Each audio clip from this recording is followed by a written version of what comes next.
नमस्कार। आपने अपने प्रश्नों के उत्तर के लिए हमें चुना, इसलिए मैं आयुर्वेद्य जीवन कुमार दसन अपने इस YouTube चैनल पर आपका स्वागत करता हूं। जिन रोगियों का डायलिसिस हो रहा होता है वो प्रश्न करते हैं कि हमारा डायलिसिस कब बंद हो जाएगा। देखिए, ये डिपेंड करता है यूरिन के ऊपर। अगर यूरिन बिल्कुल बंद है और डायलिसिस हो रहा है तो हम कोशिश करते हैं यूरिन को बढ़ाने की। अगर यूरिन बढ़ जाए तो डायलिसिस बंद हो जाता है। अगर जिनका यूरिन नॉर्मल आ रहा है और डायलिसिस हो रहा है, वो 99% पेशेंट का हम बंद करवा देते हैं। उसी वक्त मेडिसिन देना शुरू कर देते हैं, उसका जो डायलिसिस है वो उसको ज़रूरत नहीं पड़ती। तो ये डिपेंड करता है यूरिन के ऊपर कि यूरिन का आउटपुट क्या है। अगर यूरिन का आउटपुट कम है तो हम उसको बोलते हैं कि मेडिसिन देखते हैं आपके जो किडनी के सेल्स हैं उनमें कितना नुकसान हुआ है, वो मेडिसिन देख के ही पता चलेगा।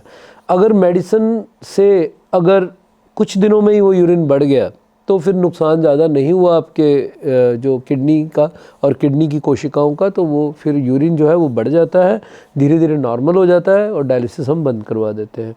और जिनका यूरिन नहीं नॉर्मल होता, जिनका यूरिन कम ही नॉर्मल होता है, मतलब उसको ज़्यादा नुकसान हो करवा के आए होते हैं वो अपनी किडनी का, तो उनमें दिक्कत आती है। उसमें फिर बीच बीच में कई बार डायलिसिस करवाना पड़ता है, बीच बीच में नहीं करवाना पड़ता है।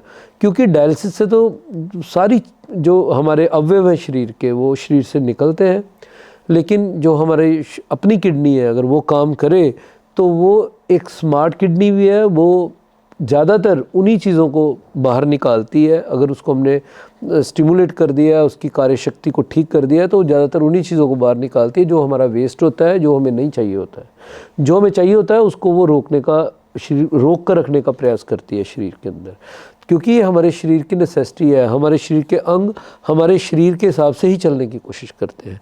तो ये डिपेंड करता है नुकसान कितना हुआ है, तो फिर हम उस हिसाब से डायलिसिस बंद करवाते हैं यूरिन की आउटपुट के हिसाब से। मुझे उम्मीद है कि आपने किडनी रोग के बारे में जो भी प्रश्न पूछा आपको उसका उत्तर मिला। इसी तरह से आप हमारे चैनल के साथ जुड़े रहिए। हमारे वीडियोस नॉलेज के तौर पर दूसरों की हेल्थ ठीक रहे उनको भी शेयर करते रहिए। धन्यवाद। स्वस्थ रहिए, खुश रहिए।